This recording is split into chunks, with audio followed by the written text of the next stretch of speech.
Hi everybody, it's the Ruthless Jobber here. Welcome back to the channel. This is episode 37 of A Broken Heart. It's WCW from 1998.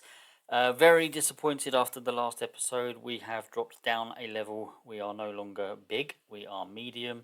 It doesn't change too much apart from my whole attitude towards the save, to be honest. I've kind of been a little bit disappointed how it worked out with the converting the 2020 save into a database and then converting that into a TEW9 database. Yeah, I mean, I'm still going to carry on for the time being.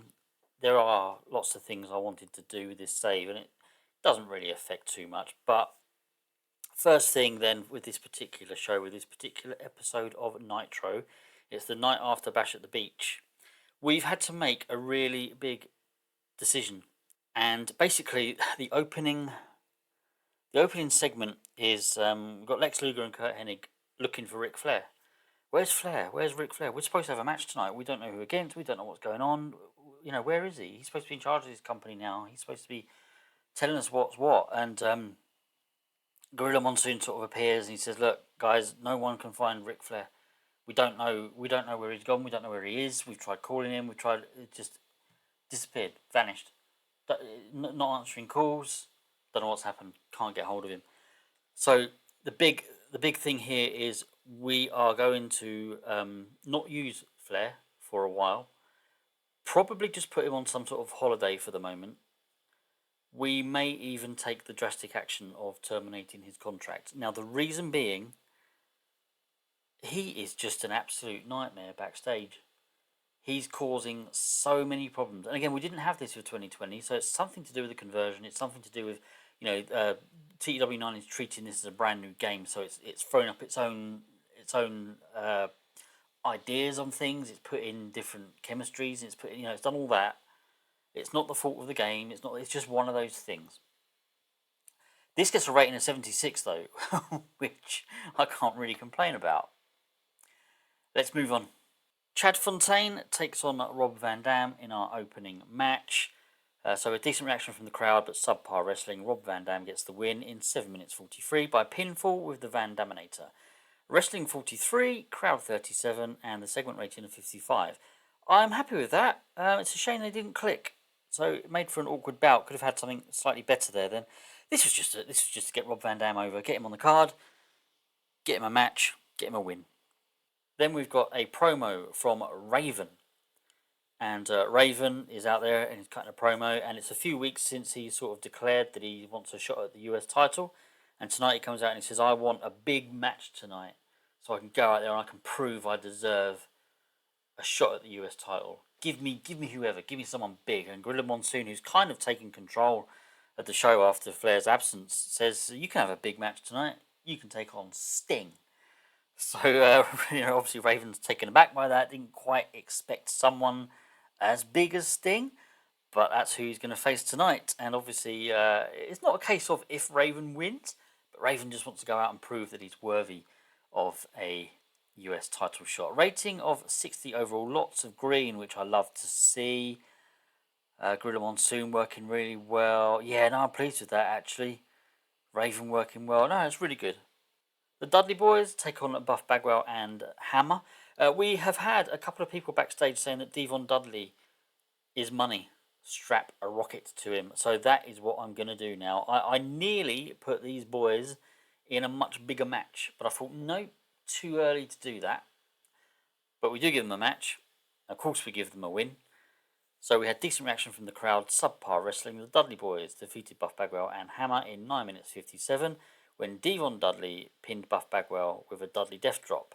Hammer was the weak link. Okay, so wrestling rating 47, crowd rating 45, overall 55. Yeah, please, lots of green. Bubba Ray was off his game, which is unfortunate, but yeah, I've got to say, and Buff Bagwell and Hammer showed excellent chemistry teaming together. Potential new tag team there then. Bischoff and Hogan are in their sort of dressing room area and they are discussing Flair's absence and what does this all mean? And Bischoff's kind of, well, he got scared of you, Hogan. He got scared of you.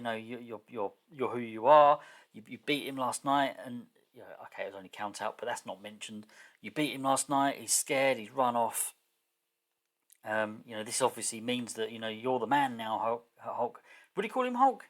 Because I don't think they used Hulk, did they? I don't think they were allowed to. But either way, you're the man now, Hogan. You're the man.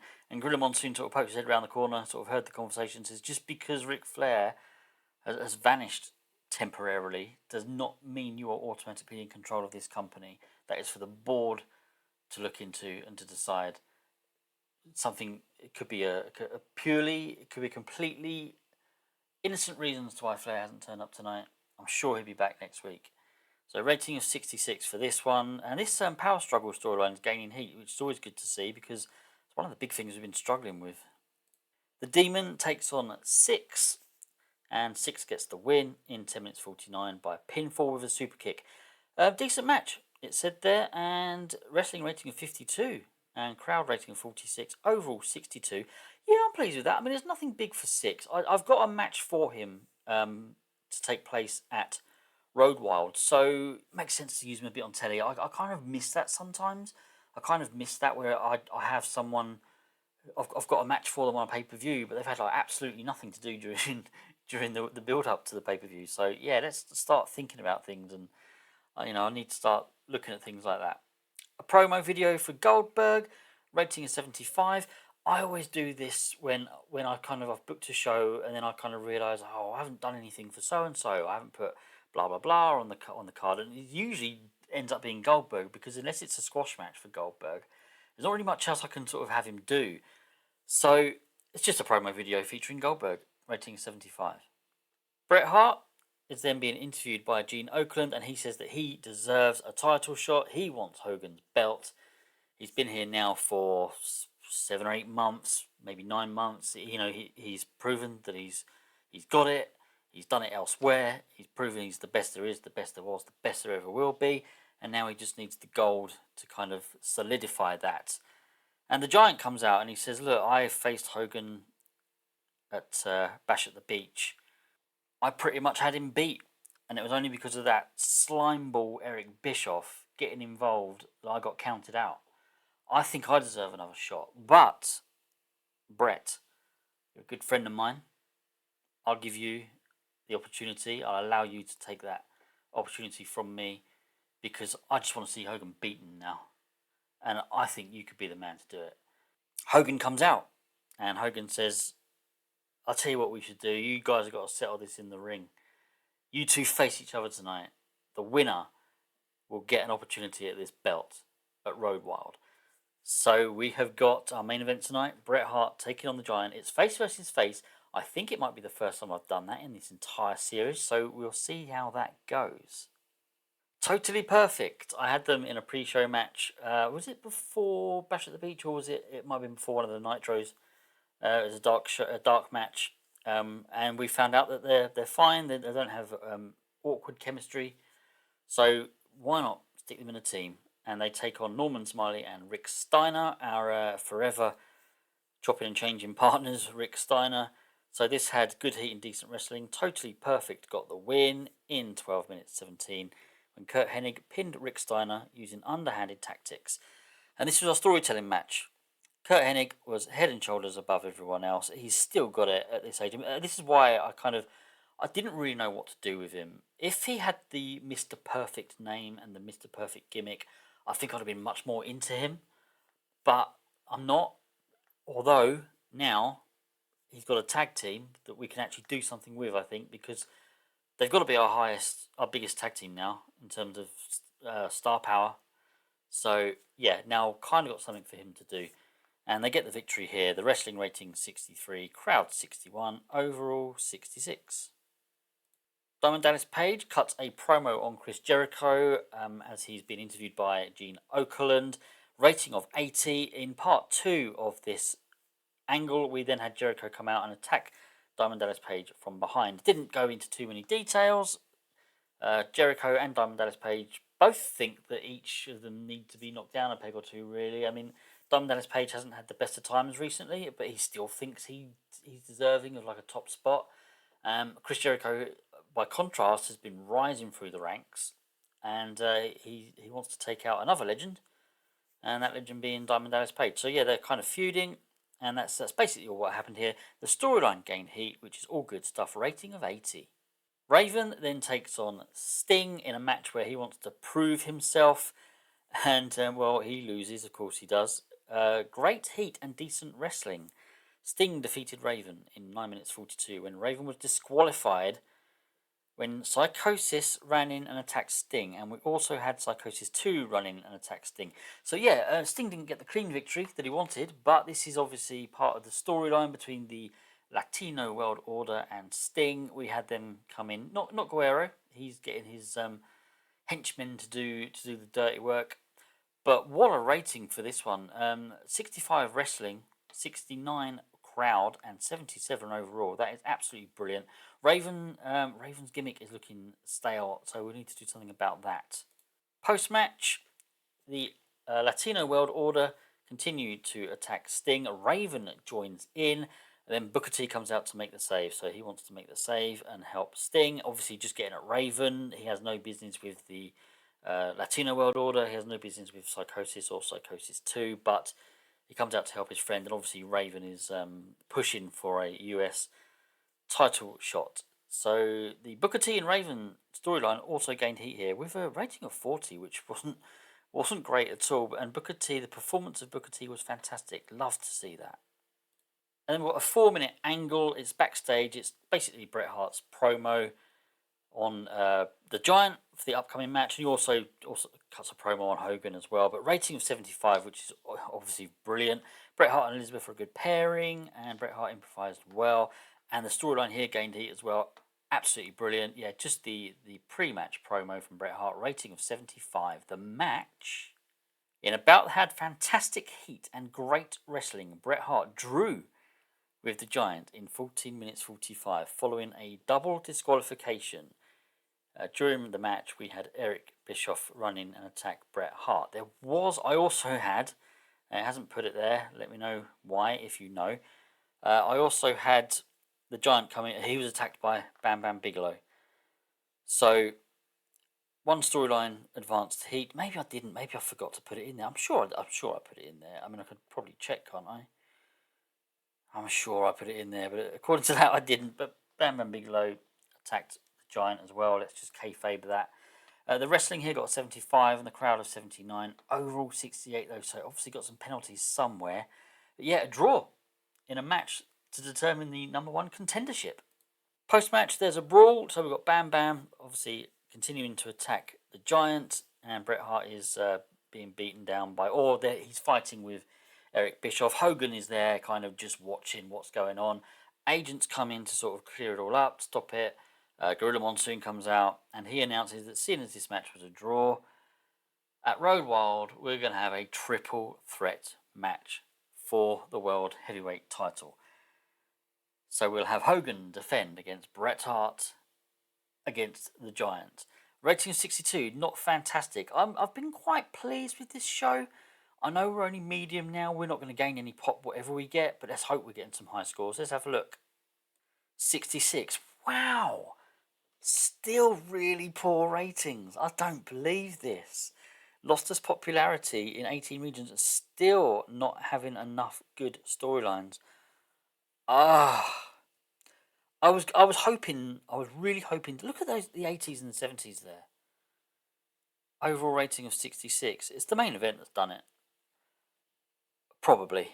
I was really hoping that after this show I was going to say, I feel much better about this save now. I don't. I mean, I'm quite pleased with some of the things we did, but it's just not working with this. Financial reports. All right, we made quite a lot of money. I mean, we don't have to worry about money, right? So we can stick at medium for ages, really. I mean, I don't want to, but we could. I mean, sometimes you've got to take a step back in order to, take 2 steps forward. But yeah, I just need to continue to enjoy it. I'll be gutted if I stop enjoying this. Let's have a look at what happened to the popularity then. Literally gone down in certain numbers. Yeah, that's disappointing. And we don't get a media scrum for a TV show. Backstage then, we'll have a look at a couple of little things. What have we got? Oh, Nitro figures. Yeah, they're fine. That's okay. I said we'll have a look at a couple of things. I don't really know what I want to look at, to be honest. As I say, I am a little bit kind of disappointed. Actually, what I did want to do was just have a look at Raven's gimmick, because it's not often I remember these things. We'll probably just tweak it. We're not going to change it completely.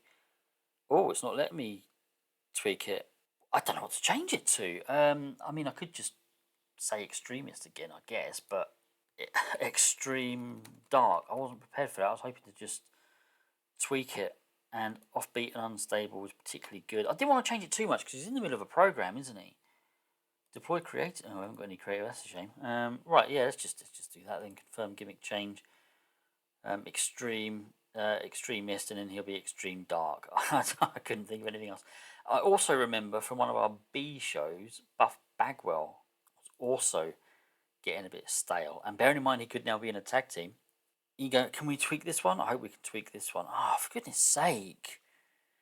Ego, swagger gimmick, prepare gimmick change. I guess it's got to be swagger again. He's particularly good at this. I just want to put him down as something simple like arrogant. I'm trying to think of like the narcissist kind of gimmick. I wasn't really prepared for changing gimmicks. I'm just going to put him down as arrogant. Confirm gimmick change. Yeah. I mean, what I might do. There's a few workers here. I mean, I was looking at our roster, and you won't believe this, but Terry Taylor's now a star. Why on earth is Steven Regal just not moving? And I know his momentum is very cold, so I think we've got to give him a gimmick change as well. I can't remember if I did this in TEW 2020, but bearing in mind this is a new game, it won't count that. I can't remember if I did it. Did I do it with Steven Regal? Maybe I did. Let's go Steven Regal. English snob. No, I probably didn't actually. So, oh, let me tweak that one. This one I actually do want to. Ah, it does say slightly too soon. Oh, bummer. Alright, okay, well, I was hoping to reset his momentum by changing his gimmick. Okay, can't be helped. Unlucky. Storylines, just a quick look. Why are we still... We only need 3 now? How are we still failing? How are we still failing? Very cold. Very cold. Cold. Unknown. Need to kick that one off. Hot. Very cold. Very hot. How are we still failing? How are all of these very cold? I would have thought that one would be hot now. Yeah, I don't know. I don't know, guys. Well, there it is. Hope you enjoyed it. Please give a like and subscribe if you have. I'm now on in literally. I've recorded an episode of a series earlier today. It's Sunday the 15th of September, and I was on 250 subscribers, which was absolutely fantastic. I never in a million years thought I'd get that. Literally several hours later, it's now 11 p.m. roughly. I'm on 252. I mean, I just can't believe. You know, thank you everyone who has subscribed to my channel. And I hope to be back for another episode of this series. I'm sure I will be. Take care of yourselves. Goodbye.